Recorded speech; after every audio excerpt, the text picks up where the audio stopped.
Here we are again, Jeff Hopkins. This is fabulous. We are meeting for the third time for our new podcast slash videocast called School of Thought. And I'll just do a brief little intro of you being Jeff Hopkins, the principal of the Pacific School of Innovation and Inquiry in Victoria, British Columbia. And I'm Alex Van Tall, journalist, small b broadcaster now, because like we're broadcasting. and I'm a writer, and I'm a parent of a learner who attends your school.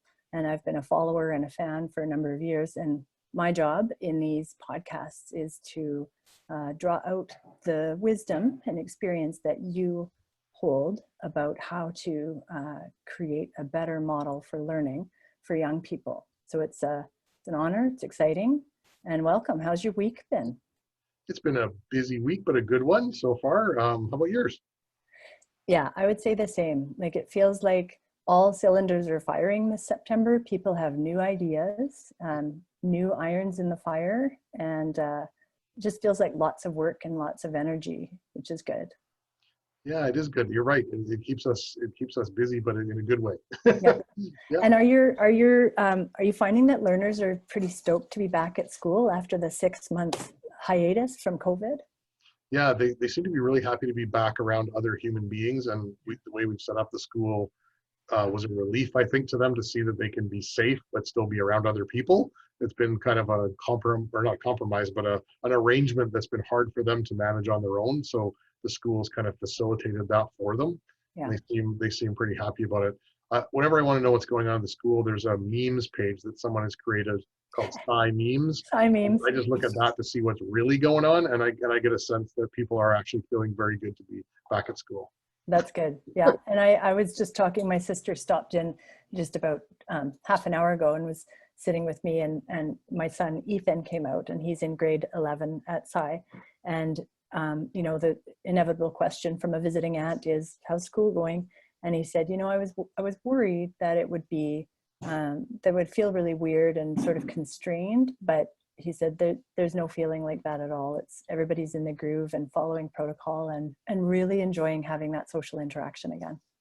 It's so good to hear. It has been nice. I think they've been so compliant in the health restriction way that we haven't had to worry about that. It's just like they've been so considerate of one another that it's been really easy. So that's made a huge difference. Awesome. Yeah, no, I'm glad to hear re-entry is good for you. So last week on our last episode, we talked about one of your 20 convictions. You've set out 20 very clear convictions about the model that you run at the Pacific School of Innovation and Inquiry. And the first conviction that we covered is that curriculum is more meaningful when it's emergent. So it sticks better, and it's more motivating when it is coming from within. And we had a really good conversation about that. Today, we're moving into conviction number 2. Did you say that there's no real rhyme or no order of importance on these? None that I'm aware of. There could have been some subconscious thing as I put them down, but not that I know of. Okay, yeah. So that's cool. Okay, so today we've got, I'm looking at it here, a rigorous inquiry method leads to deep learning. So unpack that a little bit, get us started on that. Sure. So, I guess there's so many words in there that are kind of loaded, but I use the word rigorous, not because it's my favorite word, because I always think of like rigor mortis when I hear that word. That's not what I mean. Rigorous in the sense of, high level or that there's depth involved.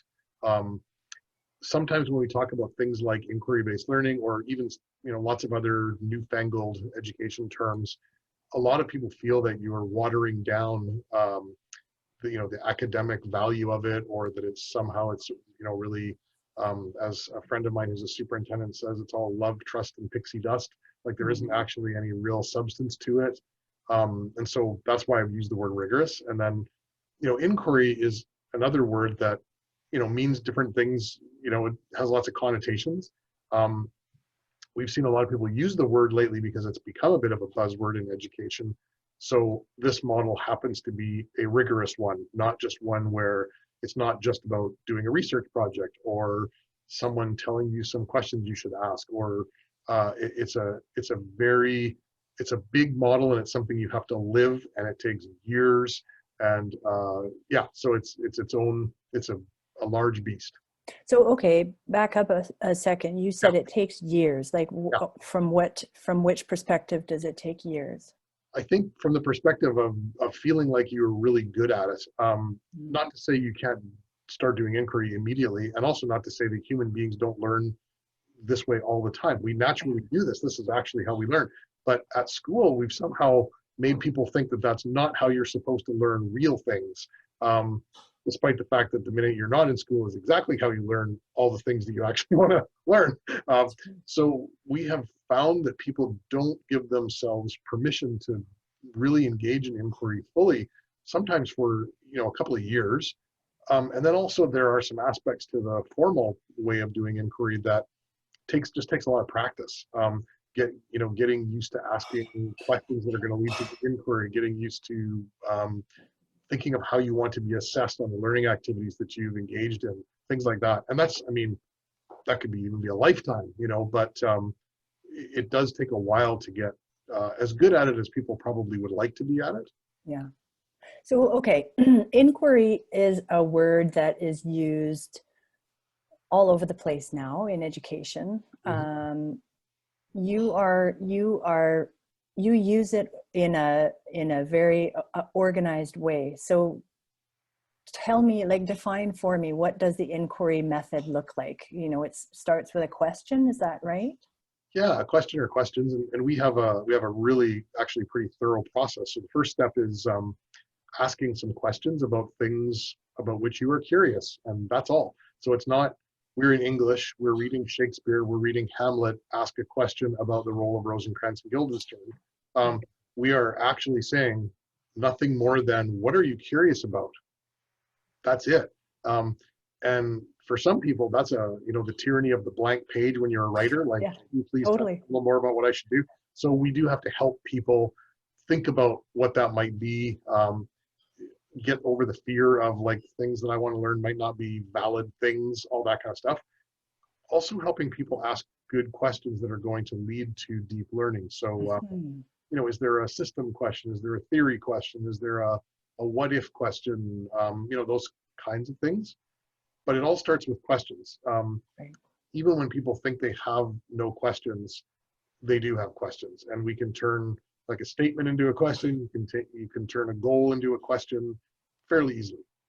So two things on that. One is, as you were talking about your tools that you have at Sci, it just twigs me to let people know that they can find that on your website, www.learningstorm.org. And what's the name of that document on the website so they Excuse can me, I'll easily, edit bless you. that.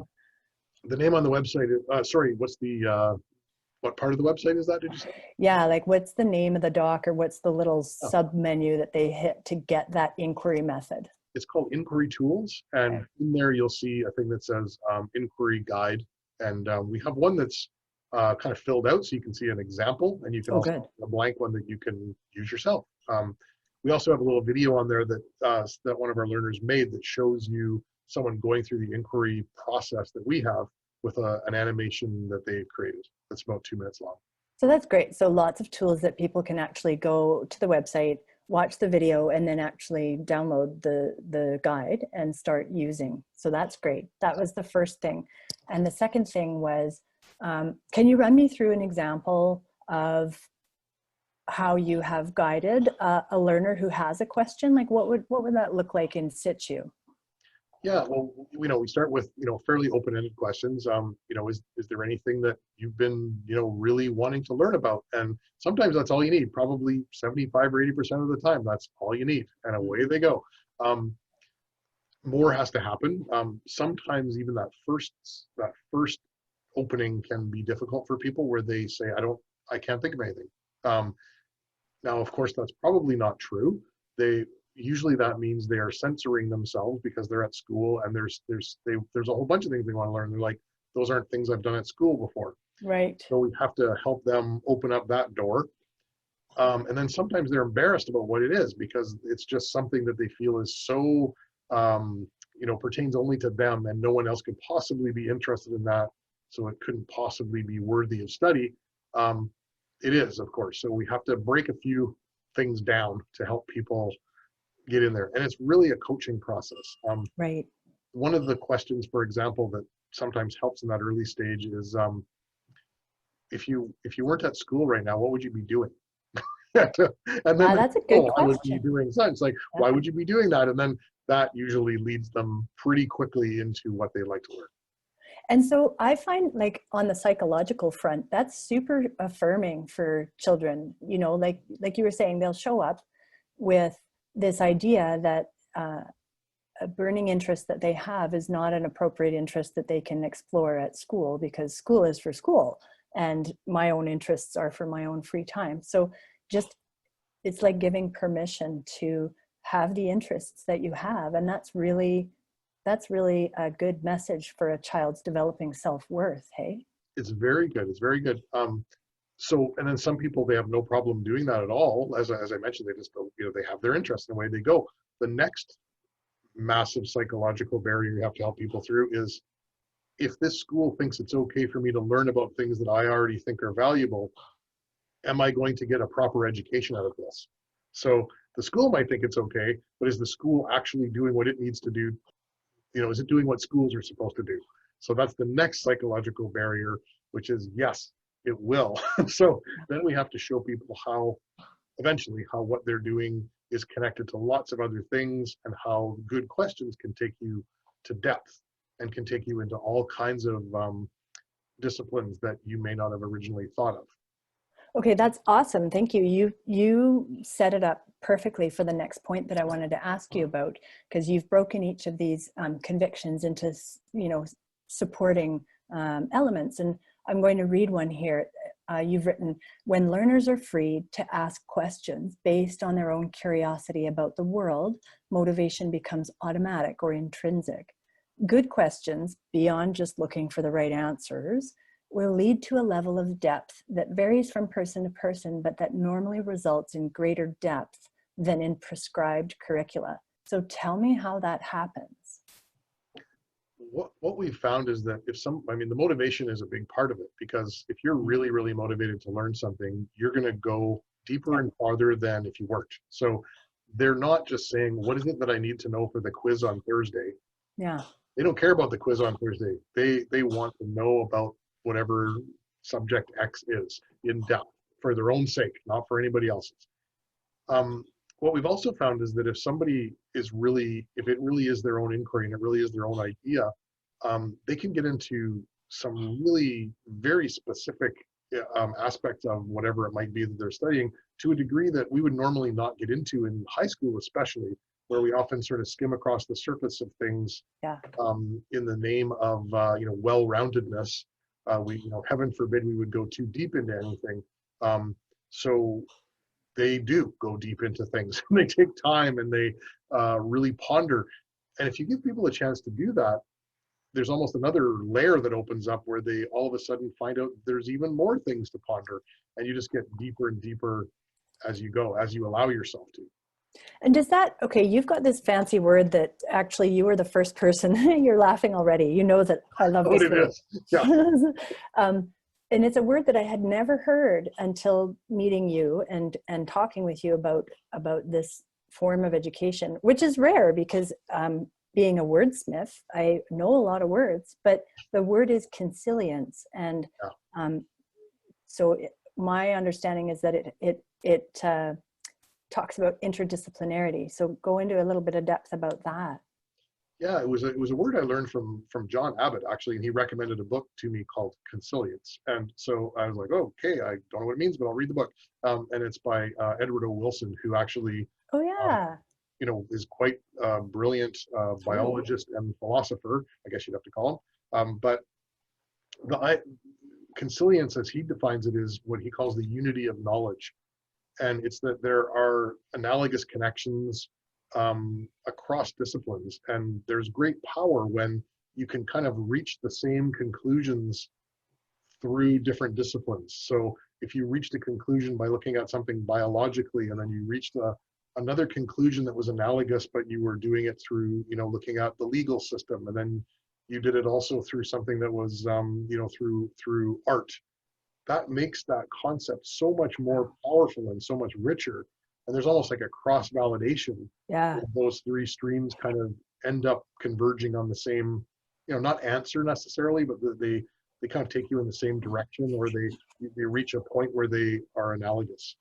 So can I use organized religion as an analog there? Because when you look at all the religions, when you peel away all the dogmatism, all of the religions actually converge on this same idea that there's a force that is greater. You can call it the energy, you can call it the universe, you can call it God, maybe you call it Allah, maybe you call it something else. But that's an example of Conciliance, isn't it? Sort of where all these disciplines, all these ways of thinking can bring you to this one outcome that all of those different perspectives kind of agree on. Absolutely, and you could add in physics to that, and you could say there's a whole bunch of physics concepts about the origin of the universe that match very nicely with a lot of religious cosmology. So I think the more things you can find that tell you something similar, the more powerful it is. Yeah, that's a good example. That's exciting for learners, right? When they get to that place. Okay, I want to stay on this thread of so you've got a learner who's diving deep. And as they dive deep, they're going to get more depth than they would get if it was just touched on in a traditional classroom. Do you have an example of a learner or learners who have traveled through this path, like that you can give us specific subjects that they might have been diving into? Yeah, I can give you, it's actually the hard part is probably narrowing it down, but so, I mean, some examples where someone has gone very deep in one area, which some people, and this will probably raise another set of questions that you'll probably have, but we had a fellow who had never had any interest in music ever. He was very interested in science, and he didn't like school very much either. And when we were looking at some of the physics of sound, and he became very interested in the idea of frequencies and how we were using a guitar to show how when you half the length of the string, you're doubling the frequency, and you're getting the same note just on a higher octave, and all these things. And you could just watch his mind just blowing up while he was watching this. And then he started to play the guitar, and I'm a terrible guitar player, but I was teaching beginner guitar, so it's like, okay, here's 5 chords. Okay, now that's the end of my expertise. But he just kept going and going and going to the point where he was learning guitar, started in grade 10, built a guitar, then built another guitar, then was getting really heavily into music theory and music writing, then was writing about music, writing about other people's music, joined a band. He's now a professional musician.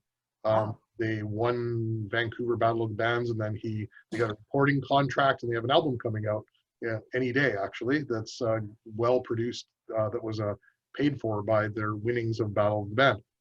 So that's a very, very specific, very narrow line in some ways, but it was about Conciliance. It was about his interest in science merging with music, and all of a sudden he realized he was a musician. So after playing guitar for 2.5 years, he became a professional musician. So wow. And I love that here's this person who is learning physics. My understanding is that music involves some mathematics as well. Mm-hmm. This person is building a guitar, so there's fine and gross motor development there, plus I would imagine physics and mathematics. Lots. And woodworking, right? And then he was writing about music. So then you've got the whole language component in there, and the whole communications piece, and then playing the music, delivering the music, working in a band. I mean, that's a pretty wonderful banyan tree of learning from one jumping in point. Yeah, it sure is. And I remember when they were writing a proposal for the band to try to play at a little place here called Vinyl Envy that lets new bands kind of have a little bit of a stage and a bit of an audience. Well, not right now, no audience right now. But he had to write this proposal. He goes, how do I write a proposal? And so all of a sudden he was writing a proposal. So that had nothing to do with playing a guitar or the physics of guitars, but he had to learn how to communicate what he was trying to do in a way that allowed him to access that venue, and it worked.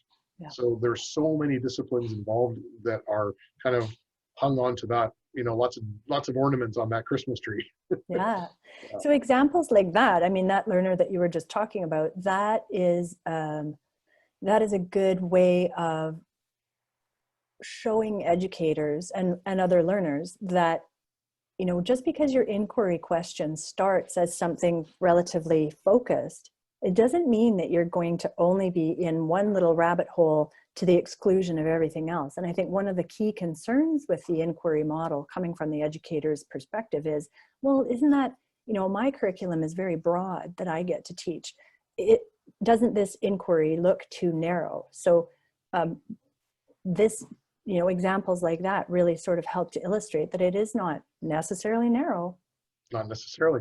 Now, the flip side of that is, as a teacher in this system, there's an art as much as there's a science, which is when is it too narrow? When is it broad enough? When is it too broad? So you have to sort of know the individual and watch them, because sometimes it might be too narrow for a couple of months. And then you might just have to watch that for a while and then decide if you need to intervene in any way, or if you just let it ride and then see if it starts to broaden itself out or connect to other disciplines. And so the kind of the guts that you have to have as a teacher in this model is that you have to be willing to let things go a little bit, wait and see if you need to intervene, rather than having a system that assumes that it's going to have to intervene all the time and march people through all the disciplines, on a timetable. An hour and 9 minutes has gone by, that's enough writing, now it's time to do math, to make sure that it's broad. And I have to say, my own jury is kind of out on this now. I used to be worried about that part, and I'm getting less and less worried about that. We have to meet the curriculum requirements in BC to graduate, but other than that, I'm beginning to wonder if sometimes breadth isn't a little bit overestimated, like the importance of it. Not to say you shouldn't be looking for connections, but I'm wondering about the value sometimes of skimming lightly over a whole bunch of things and not really ever getting to dive too deeply into anything. Well, and that I totally second you on that skepticism, because back to how we learn naturally, right? When I'm interested in something, I will ferret out all information that I can. I'll go deep, and I think most of us do go deep when we find an interest area. I'm not really interested in a huge breadth. I don't, I am a bit of a generalist, but I don't just seek out surface level information of all the things I'm curious about. I do go into really serious investigations. So I think that, we've got this mindset in education that we do owe children a smattering of this and a smattering of that, just to see if they're interested. But I wonder if it is misguided, because now we've got all these curriculum points, these outcomes that are tied to it, and now we've got assessments that are tied to it, and it ends up being this thing where, kids are studying for the Thursday afternoon quiz. Yeah, exactly. And it's interesting what you just said too, because I do know that I've heard people say, people don't know what they don't know. And if you're an adolescent, you maybe haven't had all of the life experiences to know all the things that you're going to be interested in. Well, that's probably true. You'll probably have life experiences and you will probably have different interests, but we do also try to find a delicate balance as teachers here about when do I introduce something, an unsolicited topic, and when don't I? And so we try to measure, when could we maybe offer exposure to something that could be a springboard for a whole bunch of inquiry. And if it's, I guess that all sort of said, like if it's done with that intention, it's not so bad. But if it's done with the intention of, this is a thing you have to learn, don't worry about it, you don't even need to know why, and I'm going to assess you. We don't really have to do that. We just have to expose people to things that we think are going to be helpful. Yeah, and that tags back to what you said earlier about, you have to know and watch these learners as they progress through their inquiry. The teacher has to be fairly dialed into that child's state of interest and engagement to assess when it is time, like when is it the right time for the next thing. And that in itself is a healthy and beautiful thing, because that means there is a personal relationship and a real interest in a child's well-being between the teacher and the learner, which I think you don't always get. In fact, I know it's actually hard to come by in a more traditional system where people just have to pass through a funnel and tick off the prescribed outcomes. There's very little personalization, very little recognition of where are you at, what does your brain need right now. So that's another healing thing. So true. And I mean, we've created infrastructures in schools, especially high schools, that make it very difficult for people to do to make that connection and really know those learners. If you have a 5-block timetable and people are whirling through your classroom 30 at a time, and the end of the day and you've seen 120 or 150 people, that's not really conducive to that kind of connection. So a lot of times when people hear about what we're suggesting in inquiry, they say, how could I possibly do that? Well, you can't do that in that system. So this requires a change of system. It's a different paradigm. It's not a sprinkle on top. It's a completely different way of doing business. Yeah, like my son Ethan has one teacher who's his point person. Yeah. And that in itself is a different condition than you would find in most high schools.